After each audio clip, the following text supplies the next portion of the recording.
Welcome. This is Ellen D'Amore. That's me on the left. At 12 years old, many years ago. Erin is en route. She will be here at any moment. When she was 11 years old and was in 6th grade, the reason we put those pictures up there is to remind ourselves of the awkwardness of being that age, that pre-adolescent middle school age, and how creating connections and relationships were so very important and so very new to us as we were developing our sense of self, our sense of belonging. So this reminds us of who we were, and then there in the middle is who we are now. I teach 7th graders math and science at Lamouth Middle School in Painesville, Ohio. And Erin teaches 5th grade social studies and language arts at Kenston Intermediate School in Ohio. We are also the owners of Positive Climate Consultants, and we're very happy that you're here today. So what I'd like to do is talk a little bit about what we're going to do today, give you kind of an agenda, a little bit of background. We will be talking to you as teachers. So we want to give a little bit to everyone here. So next slide there. Perfect. We will rock you with inspiration for teachers, counselors, and administrators. So we'll give you ideas that you can use readily. We're going to talk about our themes. Our themes are extremely important. The sequence of our themes, we think, is truly the success of what we do. And we're going to give you a sample of our activities. We'll also give you a short story about our journey to see how we got here so we can kind of relate to each other. And then we're going to leave a little time for questions and answers. So teachers and counselors, you're going to be inspired today to go back to your students and use our activities to create early connections, allow them to get to know themselves, each other, their school, and their community. Administrators, you will be compelled to go back to your school to inspire your teachers and counselors to use our activities to make social emotional connections. We will talk about a successful sequence of themes and show you example activities, as I said. But first, we want to give you a little bit of background, a little bit of the research that supports a social emotional program, and a short story of our little journey in hopes that you can relate and understand the need to create connections. So sit back, relax, and enjoy. Why is a social emotional program necessary in your school? Well, a key component of improving schooling environments has been improving personalization, that is, tightening connections between students and their environment. For example, teachers, other adults in the building, student peers, curriculum, overall school culture. In addition, positive relationships between teachers and students are among the most commonly cited variables associated with effective instruction. Furthermore, positive connections between teachers and high teacher morale is strongly associated with student achievement. So, all things positive. Teachers will benefit from making connections as well. The goal is to foster pride in our students and in ourselves. Educators need to build pride from feelings of safety. So these are the building blocks of pride that we've identified: trust, empathy, and belonging, with supports of positive self-image, respect, and connection. So what we want to do is show you a video, and I'm not going to lie, it's not a quick video. It's about 9 minutes, and you may have experienced it already. I've probably watched it between 30 and 40 times, and I'm inspired every time. The late, great Rita Pearson, we lost her too soon, she speaks our language. So please enjoy her delivery of a perspective that we share.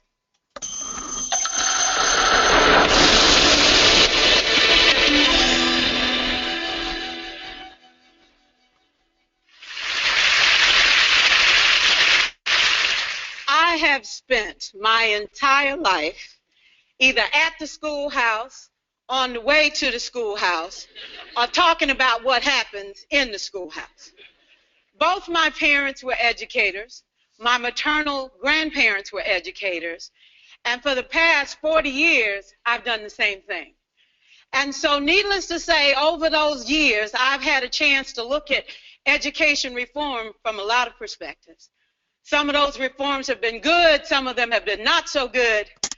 And we know why kids drop out. We know why kids don't learn. It's either poverty, low attendance, negative peer influences. We know why. But one of the things that we never discuss, or we rarely discuss, is the value and importance of human connection. Relationships. James Comer says that no significant learning can occur without a significant relationship.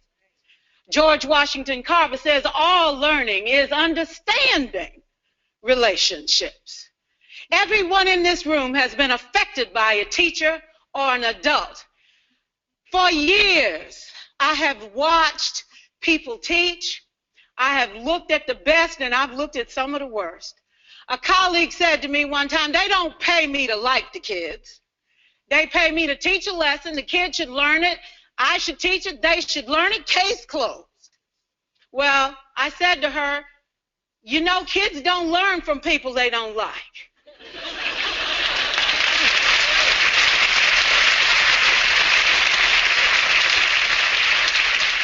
She said, that's just a bunch of hooey.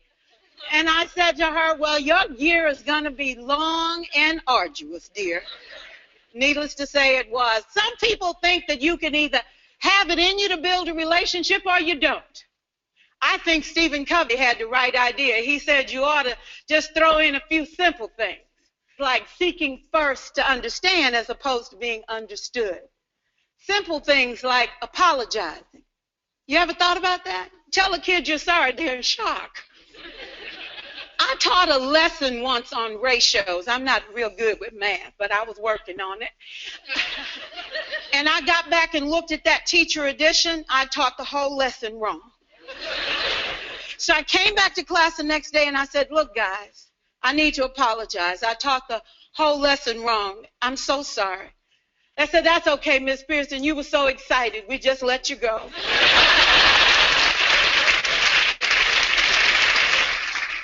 I have had classes that were so low, so academically deficient that I cried. I wondered, how am I going to take this group in 9 months from where they are to where they need to be? And it was difficult. It was awfully hard. How do I raise the self-esteem of a child and his academic achievement at the same time? One year I came up with a bright idea. I told all my students, you were chosen to be in my class because I am the best teacher and you are the best students. They put us all together so we could show everybody else how to do it. One of the students said, really? I said, really? We have to show the other classes how to do it. So when we walk down the hall, people will notice us. So you can't make noise. You just have to strut. And I gave him a saying to say, I am somebody. I was somebody when I came. I'll be a better somebody when I leave. I am powerful and I am strong. I deserve the education that I get here. I have things to do, people to impress, and places to go. And they said, yeah. You say it long enough, it starts to be a part of you. And so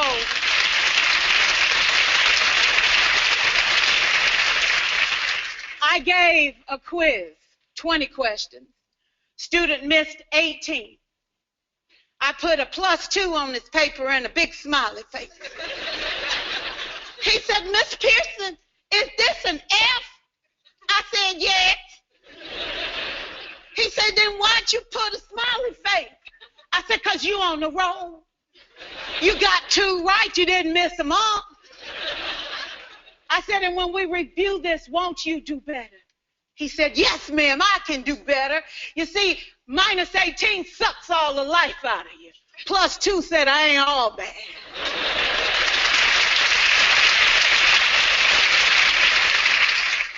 For years, I watched my mother take the time at recess to review, go on home visits in the afternoon, buy combs and brushes and peanut butter and crackers to put in her desk drawer for kids that needed to eat, and a washcloth and some soap for the kids who didn't smell so good. See, it's hard to teach kids who stink.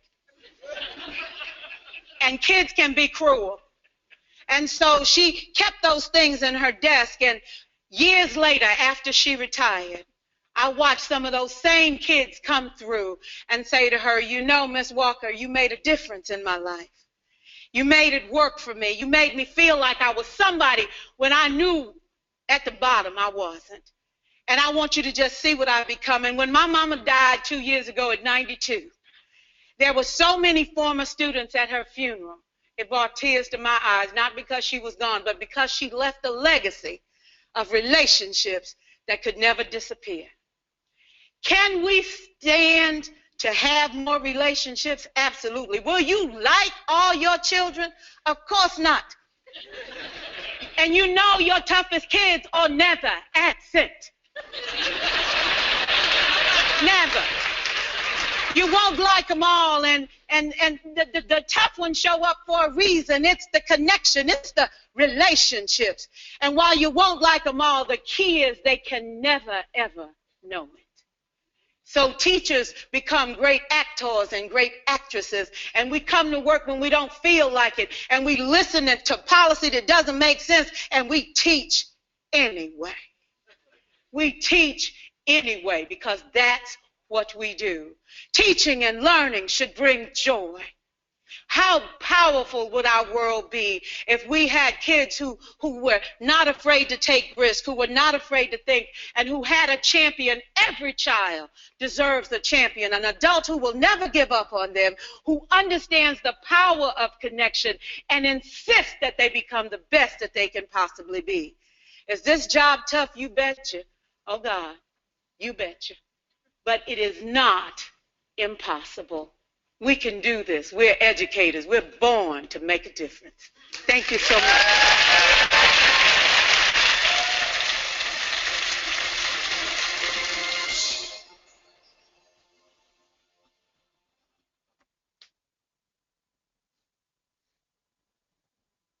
I never get tired of watching that. Erin is here. Hello, everyone. We're really excited now to get started. Erin and I was talking to them about our key components, our themes, and what we're going to share today and inspire our watchers, our listeners, to go back to their schools and implement a positive climate. All right, so let's jump right in. This is an activity from the first theme, early connections. The questions are designed to help the group become better acquainted by finding connections through similarities and interests through differences. So this picture goes up there, and they all go, ah, and I say, okay, well, tell me what's the same, black and white. What else? And we dig deeper, and we dig deeper. Now, I have 7th graders, so they should know that these are both mammals. We talk about the placement of the eyes and the ears. So it becomes an academic moment as well. We ask for differences. And what it does is it makes them understand that everyone has likenesses and differences. And look how cute these are. One's a predator and one's the prey. And they're just snuggled up and they're adorable. So this leads into a conversation that I prompt them to have by asking them, have you ever questions. So we start out pretty mild. Have you ever had a rabbit as a pet? So students that have, they stand up and they go over to an area of the room, and then we ask them, do you still have it? How many? And other students kind of talk about it, and they talk to each other, and they make a connection. Have you ever had a reptile? Have you ever broken a bone? Have you ever traveled out of state? Have you ever read a whole book in one day? As I proceed, the questions become more sensitive. Have I ever pretended to read during class? Have I ever told a lie to get out of trouble? Have I ever blamed someone else for something I did? Have I ever been embarrassed about my own behavior? So what they're finding out is their likenesses are not just solely them. These things that they hung on to that maybe happened yesterday or in the recent past, that they're still mulling over in their head. They're looking around going, oh, you did that too? Oh my gosh. And then we talk about owning one's behavior. So this is a perfect age to do that. You know what? We make mistakes. Go ahead, own it, and move on and learn. So this is one of the many activities within our program that are very quick but very effective as well for both students and adults. And don't be afraid, especially the administrators out there that are listening, or even guidance counselors. This is a great activity you could do with adults within your school as well. It doesn't have to just be students. And trying to find the differences and similarities between everyone. And the order in which our program flows is probably one of the most important reasons why it's been so successful. The very beginning is something that we call either early connections or kind of an introductory period, which is the first theme. And that leads us into the activities that are known as getting to know oneself, getting to know each other, getting to know our school, and getting to know our community. And as you can see on our screen, we've created just a few things that we're going to show you today that are kind of going into each one. Now, this isn't all of the things that we do in a 18-week period, but it just kind of gives you some idea. And no matter what theme we're working on throughout the year, they all cover our main topic, which is the big, big, big thing for us, is creating those connections. The curriculum enhances group communication, collaboration, and teamwork. This fulfills a need of soft skills at the perfect age to begin preparing them for high school and college, as well as Common Core curriculum and new, more challenging assessments. This is a sample of our 18-week program. How was this program created? Well, we need to tell you a little story. So we're going to take you a little bit back into time where, I'm sure you could relate that we've all experienced a trying year or two. Basically, when you can't wait for the year to end, sometimes we wonder if we are making that positive impact with our students. It's often easy for us to blame ourselves for feeling this way, and we all bring our unique backgrounds and personalities and beliefs to our school, yet we wonder why sometimes that's just not enough. The compare and contrast bunny activity that we just did brings attention to the fact that we all possess likenesses and differences, even as educators with the best intentions. As we examined ourselves in our school, we found some things you may identify with. So I'm the type of teacher who takes a small concept and I pretty much enlarge it until it's sometimes unmanageable for me and I become overwhelmed. I'm the type that's able to take a concept, remove all the emotion and any extraneous ideas until it's clear and concise. We needed a balance. What did we need to change in our pedagogy or our personalities in order to finally relate to these students with the perfect balance of social emotional care and academic content? How could we improve the way we bonded with all of our students? These were the questions we wanted answers to, and our journey began. We're hoping that you can relate to these questions and come on along with us. So we had reached the end of our master's program. Originally, we had done this as a master's thesis, and it was time for us to pick a topic for our action research capstone. We wanted something, relevant, useful, something current within our school, and our professors advised us to find a need that we felt should be researched and find solutions to that. The topic for us was very easy to identify. We had a 30-minute homeroom that was embedded in our day that was pretty much a burr in most of our saddles. And at the beginning, advisory was referred to as homeroom, and maybe some of you could relate to that. And we used it as a study hall period. It existed due pretty much to the simple fact that students needed somewhere to go opposite their lunch period. Students either had homeroom before or after lunch, depending on their schedule. All right, so I wish you could tell me your stories, but you can probably relate to this. One of the problems with advisory at the time was that teachers were struggling to create worthwhile activities. Planning for that time was often last minute and a low priority. Sustained silent reading was the #1 teacher-preferred activity. However, it was not the favorite of our students, and they let us know it in their own not-so-subtle ways. Bodily noises seemed to come by command. Pencils grew wings and flew. Books stood up and jumped off desks. If one of them needed a drink, the restroom, or the clinic, then they all did. Of course, they would wait a minute or two after the last request. They didn't want us to think they were copying each other's behavior. Nobody wanted to be there. We all needed a better plan, and an advisory program was hypothesized. What if we could structure the 30-minute homeroom to include middle school appropriate activities? How could our teachers and students benefit? How could this simple change affect our school community? What if our teachers didn't buy into the program? And administrators, we're going to talk about buy-in. The answer was create connections. Since the inception of our advisory program, we have realized it has a broader impact and is truly a social-emotional support program that can be implemented at many levels in many settings, not just advisory. You can decide how these activities fit into your schedule. It's important to make those connections early. So, after several months of reading the work of others, we had taken a leap of faith and decided to create our own program. We were really inspired by quite a bit of research that we had found. We had no idea whether or not our program would actually work, though. Our data was coming in all positive every day. I'm a data geek. We look at student and teacher attitude surveys, attendance rates, grade point averages, behavior referrals, all data points moved in a positive direction. And, you know, although that's a lot of information for you, I'm sure, to kind of absorb, we really wanted to let you know kind of where our journey was and explain why we chose to create this program.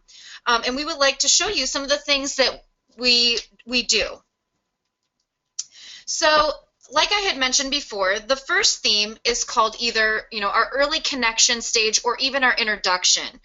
And not only do these activities get to know the students, but also reaches out to parents by asking them to fill out a 1,000,000 words or less essay about their child.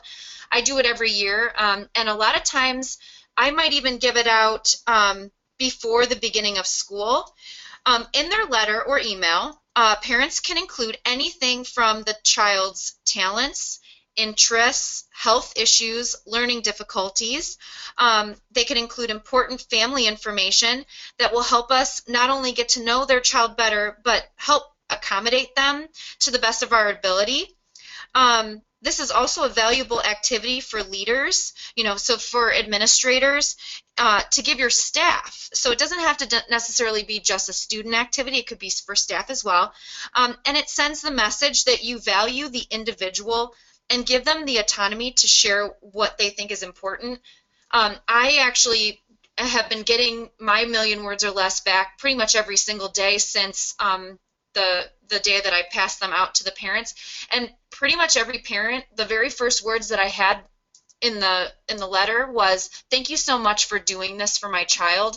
I'm really looking forward to a great year, and this is exciting for me because you actually want to know about my family and my son or daughter." So it's very powerful. And I can definitely say the same. 1,000,000 words or less has come back from the parents with many thanks for us taking an interest on their input. So talk about reaching out to parents and doing it early, saying, "I want to know about your child. I want your perspective. Tell me anything you think I should know." So I'm giving them that power, that autonomy, to share what they think I should know about their child, and what a comfort that is to them. And what a comfort it is to me, so that I don't find something out in January that I should have known in August that I could have done for that child. So it's a very, very powerful piece. The coat of arms is an activity that creates connections. And right now we're in week 2 of school for me, and we're creating this. So this was my group's last year's advisory group's coat of arms. There's 6 parts to it. So the advisory divides themselves, and it's completely autonomous. They divide themselves. I don't do it for them, into 6 groups based on what they want to do. So group 1, there's some guidance here. Some design, color a flag in your section of the coat of arms that represents you as an advisory. And I give them some examples. So white star to show that you're shining bright with knowledge. Blue stripes to show loyalty to our advisory. Group 2, can choose and or draw a fictional or real person who positively represents them as an advisory. Abraham Lincoln, he represents honesty. Batman, because he stands up for what is right in his community. I've been getting a lot of those superheroes the last couple of years. Groups 3 and 4. Actually, this year I did a little something different with Group 3. Group 3 has to come up and write down an advisory vision statement. We did this as an entire advisory this year, everybody's input. So talk about collaboration with all stakeholders. We put together a vision statement that is a sentence or phrase that explains how they will improve their future as an advisory together. We teamed them up with Group 4, which creates an advisory mission statement. So what are we going to do? We want this vision to come true, so what are we going to do? So we work together to come up with some statements that says what we will do to see that future that we want. Group 5 writes a song or a poem that represents who we are as an advisory. I always tell them they don't have to sing it, and they always do. Group 6 goes around and interviews, and this is the beginning of the year. They interview each student in that advisory class, asks them about positive accomplishments, favorite activities, hobbies, personal traits or qualities that makes us all unique, and that all goes on that coat of arms. This is hung at our doors. Every advisory has one, and throughout the year in our building we have a video announcement team, and they come every week and they interview a different advisory, and they get to talk about their coat of arms and what they stand for. A common theme is anti-bullying. Almost every year for as long as I've been doing this, that has been something that they want. They want to end bullying. So their mission gives them the steps, gives them guidance on what they're going to do. So it's pretty powerful, and we remind ourselves of it often. There's also a staff version, administrators. So the same 6 groups, you're using the school vision. So as a PLC or as a team, whether it's department-based, grade level-based, sit down your staff and give them these 6 groups and say, okay, here's the school's vision.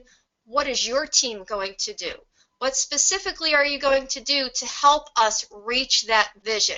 And then let them have some fun. Make the flag, the fictional person, the song, and then they also get to interview each other. So they are bonding as a team. It's a great bonding activity for TBTs, PLCs. It also focuses on the school's vision and emphasizes a common purpose.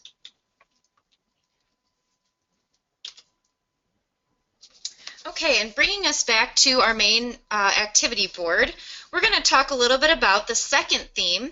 This one is called Oneself, and this is a time where we have an opportunity to learn about our own uniqueness within the classroom. We were doing a little research, and some of the things that we found that we felt were important to share with you, for example, was, growth and maturity.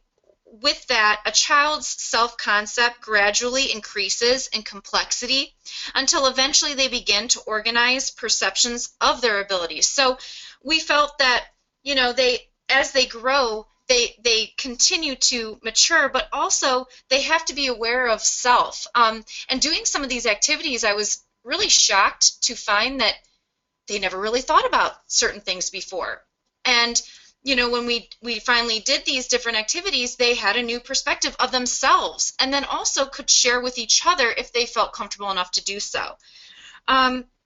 So one activity, as you can see on the screen, is called I Am. In a moment, we're going to show you a little video. This was actually one of my students, and we made these I Am posters, and when they were finished, they were able to kind of paste them in their locker. And to begin the activity, I hand out a half sheet of paper with sentence starters such as, I am most proud of, or I get excited when, or the thing I like to do the most is. And I'll be honest with you, I thought that they were pretty easy, and I saw some students sitting there for about 15 minutes struggling to answer them. And so I then began to kind of reflect myself, going, wow, I wonder if they've even thought about some of these questions. But then what they do is each sentence starter focuses on a positive aspect of the child's life. And after they fill it out, they begin looking through magazines. I welcome them to bring in any type of pictures that they have, and we make a poster where they glue everything to it, and then that poster is decorated with words and pictures that begin to showcase what makes them unique. And then I tell them to hang it in their locker and look at it when they're having a bad day to brighten their spirits and realize that, you know, they are unique and they're very special. So let's take a look at this video.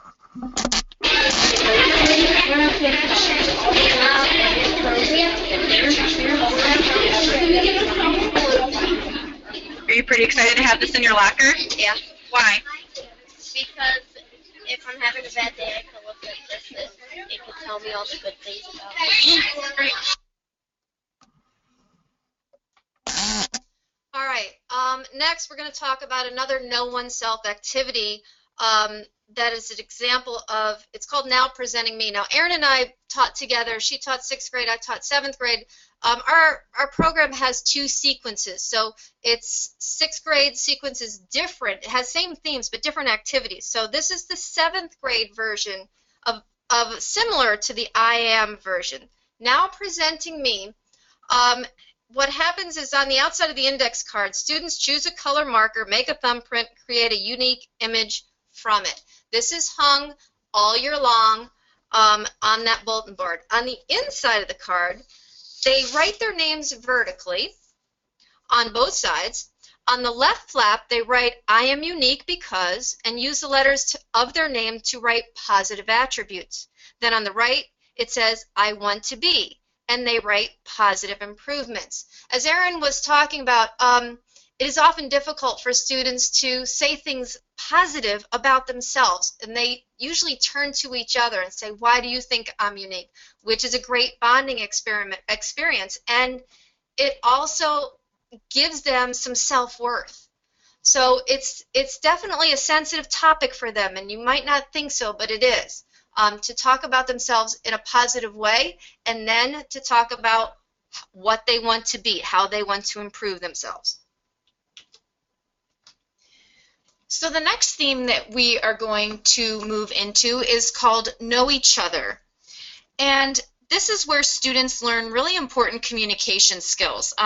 You know, I always make the comment, you have one mouth but 2 ears, and sometimes it's better to listen than to talk. You know, sometimes we have students, they just want to hear their voice, they don't even know what they're saying, or, you know, they're getting excited about something, but they're not willing to listen to others. So, you know, the communication skills are very important. And we realize that a healthy peer world reinforces positive attributes such as sincerity and responsibility, and tends to minimize such unfavorable behaviors, you know, as being domineering or insincere. You know, we're looking for those positive, good connections. So one of the really neat activities we do is called the people puzzle. All right, you may have experienced this, especially if you've been to one of our presentations, because this is one we do with the adults in the room. 5 to 8 students grasp hands to create a knot. And then they have to untie that knot. It takes good communication skills to untie the knot without letting go of hands. Now, these are 12-year-olds, boys and girls. I thought they would have trouble with the proximity and holding hands. They don't. They are so into solving this problem together. The leaders come out. People listen to each other, like Erin was saying. Not everyone's talking at once. They have a common purpose. They enjoy it so much they challenge themselves. So I kind of equate this to, you know, when I was growing up, my parents throwing me out the door and meeting up with the cousins and the kids in the neighborhood, and we had to come up with our own activities. And to watch the students do this and take it and own it, and then challenge other advisories or add more people to the knot, and then they ask to do it. So they really love this bonding activity. So another activity that we do is the name cross stick. And this is also a pretty neat activity because under getting to know each other, it is a way where we work on teamwork. And they have to carefully place students' first or last name within this puzzle. And this is a giant piece of like sticky graph paper. And I usually put it on my board. And then I have different colored markers that I put up kind of on the board. And everybody takes turns. Usually the teacher is the one that always begins with their name in the center. And then the other students in the class have to figure out how each person fits within this puzzle. They really get into it. When I first saw this activity, I thought, well, this is a cute idea, but, I don't know how well they'll like it. In 6th and 7th grade, sometimes they don't get into things as much or they don't get as excited. I was very wrong with this activity because they were like, Lucas, hey, come on over. You got to put this one here. It fits perfectly with Michael's, So I thought at first, they would want to be in a certain order, but truly they called on each other and tried to find who best fit where. And they really worked together and were so kind. Everybody was speaking very, very calmly, and nobody was mean or Nobody was left out. no one was left out. Yes. So it was pretty awesome. So that is called, again, the name cross stick. Okay. So this might be my very favorite thing to talk about as part of the activities that we do. Talk about communication. This is very powerful, and maybe some of you have seen this done before. This activity is called belonging, and students are told right when they walk into advisory, or whatever they're walking into, whatever activity or whatever time you have put aside during your day to do these, that they can no longer talk because it's a silent activity. And the only way they can communicate is by using hand signals and body language. Then the teacher is going to walk around the room and place a sticker on each of the students' forehead. So you can kind of see some of the different examples of stickers. I use very basic, different colored circles. I might, for example, have 12 students be yellow, maybe 5 students be red, 2 students might get the blue sticker, and 1 student would get the green. Now, this is really important. I make sure that the child that has the one color, for example, I said it was green, I choose a student who is going to be usually very strong in personality and can handle being kind of singled out. The students who definitely have a harder time with friends, I always put them in the largest group. So they would probably be in the group of yellow or even the group of red, that had either 12 people or 5. And depending on how many people you have, you decide how many gets each color. But, making sure that one person is alone. Then I ask the students to stand up, and without talking, they have to find students with the same colored sticker. What you'll notice immediately is that some students find their group very quickly, but this one student with the green sticker is completely lost, and you'll see the body language of disappointment and being frantic. He will go up, or she will go up to each of the groups, and they go, no, with their faces, or they'll shake their heads, or they'll do something with their hands. And, as it continues, they become more and more frantic. Eventually, they realize that they don't fit in with anyone else. Afterwards, I go from group to group talking about how they all felt. So the yellow group that had the 12 students, they always say, oh, I felt great. Everybody was welcoming me in, and, I knew that I found it right away, and we were good to go. Even the group of 5 was fine. They said, oh, well, we had a couple people. We didn't have as many as the yellow, but we still had, 5 people. And what I love about the small group, like, say, the group of 2 with the blue sticker, they'll say, well, we didn't have many people in our group, but I at least had someone else. They felt at least secure with that. And then I finally get to the one that was alone. And I asked them how they felt when they realized they didn't belong to any group. And usually they say something to the effect of, I was really lonely, I was frustrated, I kind of felt bad, people were pushing me away. And then I asked the entire advisory if they know someone right now at school who maybe sits alone at lunch, or maybe just, doesn't have any friends. And unfortunately, every single year I have one of them reply that they know someone that is like that. And pretty much the entire rest of the period, we talk about how we can make connections with that child to make them feel like they belong at school. And I even remind them, you don't have to be best friends with this person, but a simple hello or a simple compliment can go a very long way. Okay, again, administrators, this is also powerful for your staff. We're in a teaming school, so I work very closely with my core team teachers, and then I'm in several PLCs that I work closely with, but we have encore teachers out there, our band, our art teachers that don't have that. So, yeah, they are singled out. We don't think about that. This belonging activity helps us realize that and reach out to them. Okay.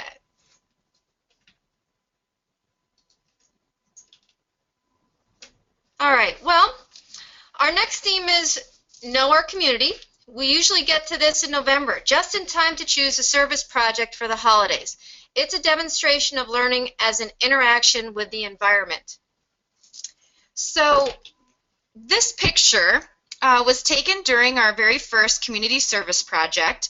Students were given several choices. Some of the choices included the Humane Society, Project Hope, which is for people in need that could be homeless or very, very low-income families, adopt a family, just various things that we have in our community that could be helped during the holiday. And the students unanimously chose the local Humane Society to help that year. And we had some representatives come in to our school with one of their dogs that needed to be adopted and gave a speech about their needs, and also even talked about, this cute little dog. Her name was Carly. And what I was really excited about is that, sometimes students help with a community service project, but they don't see a face. They don't see the people that they are helping. And when we brought these people in and they actually could put a face with what they were doing and even the animals they were helping, it was just unbelievable. If you work in a school, you know how assemblies can be. And when we brought these people in, literally the entire room with 500 people was silent. I mean, look at these kids. They're just like in awe. They just wanted to hear all about this puppy and know what was going on.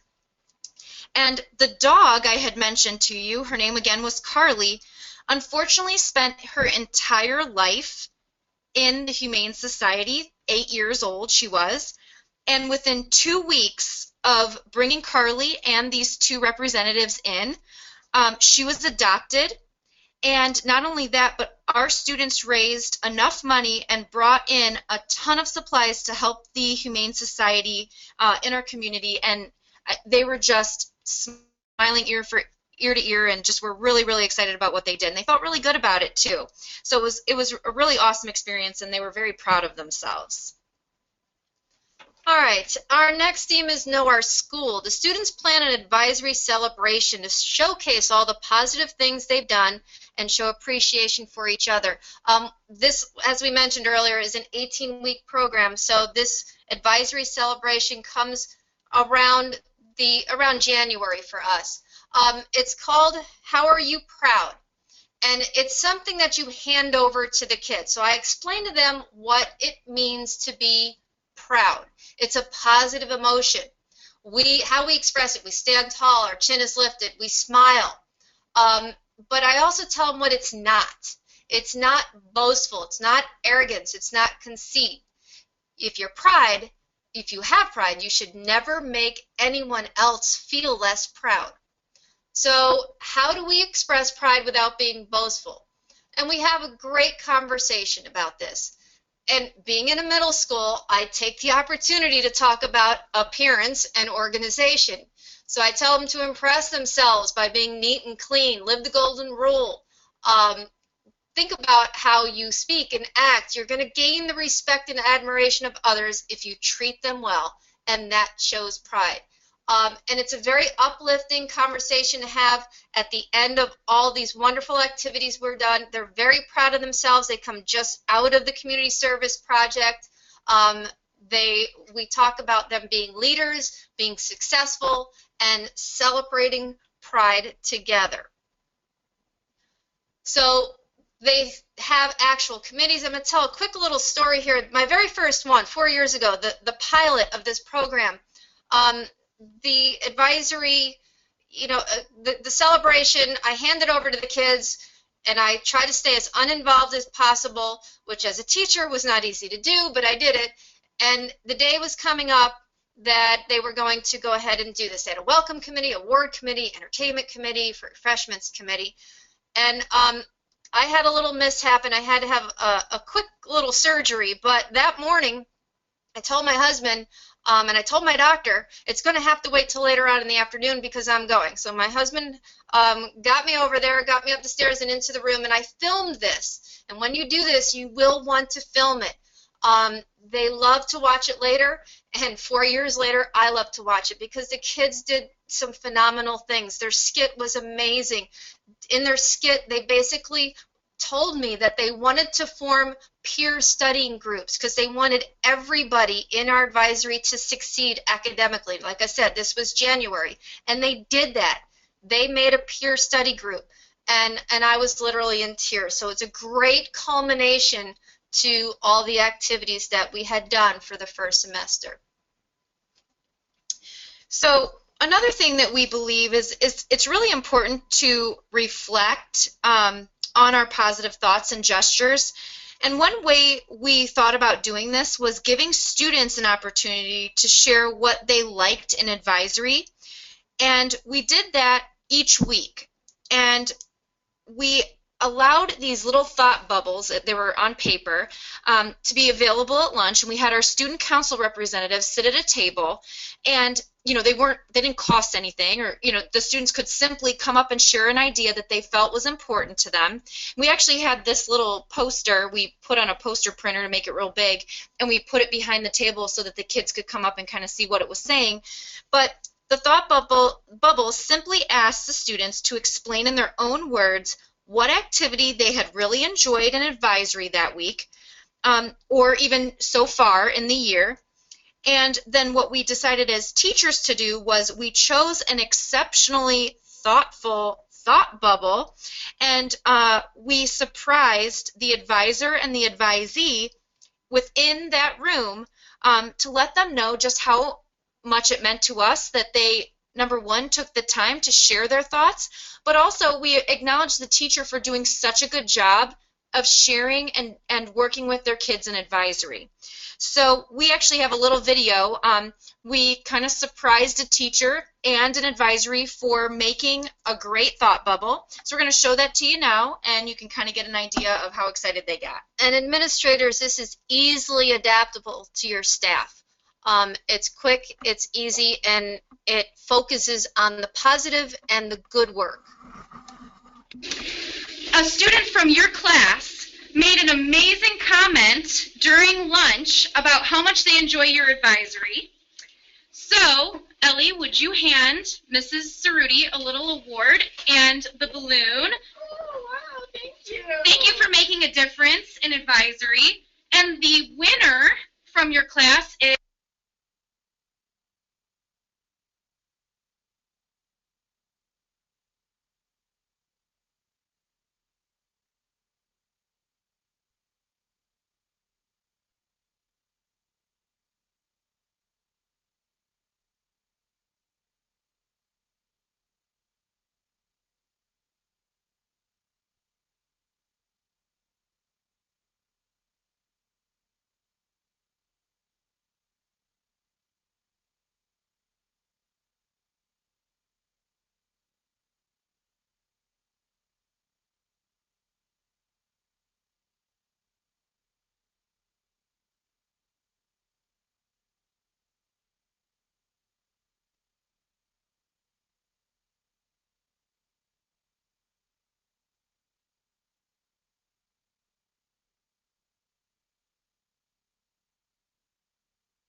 Looks like we've just lost audio.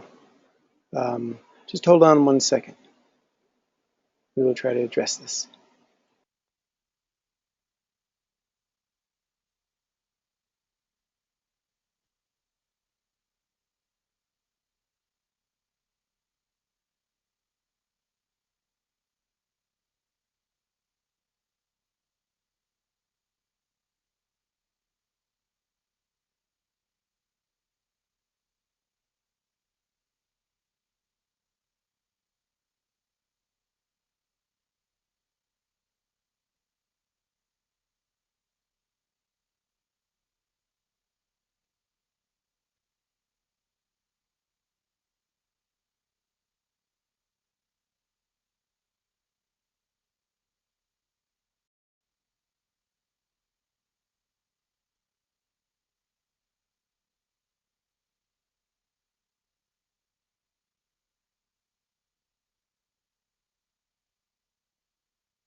Well, while we're trying to figure out the audio on their end, just to let you know that we will be posting the PDF of the presentation and also providing a link for the recording.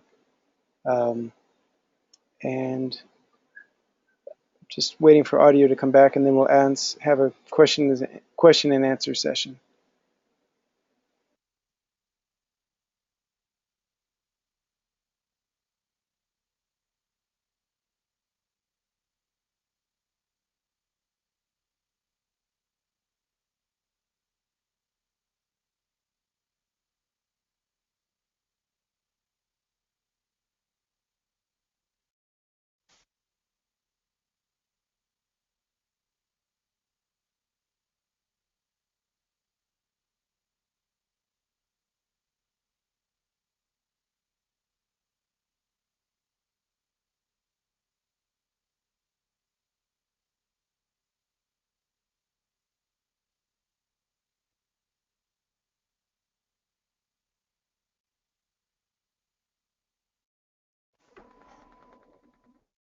All right, are we getting anything now? I have a new microphone. Yes, we can hear you now. Hey. All right, so yeah, a novice techie here. Great. Yeah, questions, please. I was talking about the survey. I was answering a question on the chat. Yeah, we do have a survey. I don't know how much of this you heard, but we do have a survey. That survey it shows all the positive attributes of a successful advisory program based on our research, based on our own, as well as the research of others. And it's a great guide. It's a great guide to know that what you're doing is working and where you need to place more emphasis. So yes, I do have that available, and we're happy to share. If you have any questions about anything, go right ahead and ask. We're here. I think there is one right there about, yeah, about activities and lesson plans. Do I post them on your website? Well, we don't actually post the activities. We are consultants, and so what we like to do is offer these activities as part of our professional development. The ones you saw today, we're happy to share with you, but as an entire program, as an entire sequence, we come along with it. We are the facilitators, and we will help train your staff, create that teacher buy-in. We know we've been there. We've been there with our own colleagues as we implemented this program and saw all their issues that they had walking into this. They were fearful of having to be counselors, and we put them at ease because you are not. You're an advisee. You advise them to go see the counselor if there's an issue. But so Erin and I are able to walk your teachers, walk your staff through all those problems because we walked through it ourselves. So the activities come along with us. And if you need anything, you just feel free to email us or visit our website or Twitter, and we check everything regularly, so we are happy to answer any additional questions with that as well. Let's see, what's another question? That's all I got. Okay. Anything else?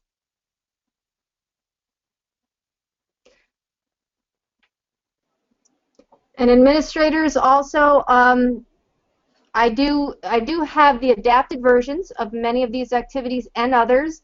I kind of self-appointed myself the social chairman of our school for several years now, so I have a lot of great ideas for your staff to bond them, to get that teamwork going, and I'm happy to share that. So again, our email address, Twitter, we're readily available. We're right there for you, so don't hesitate.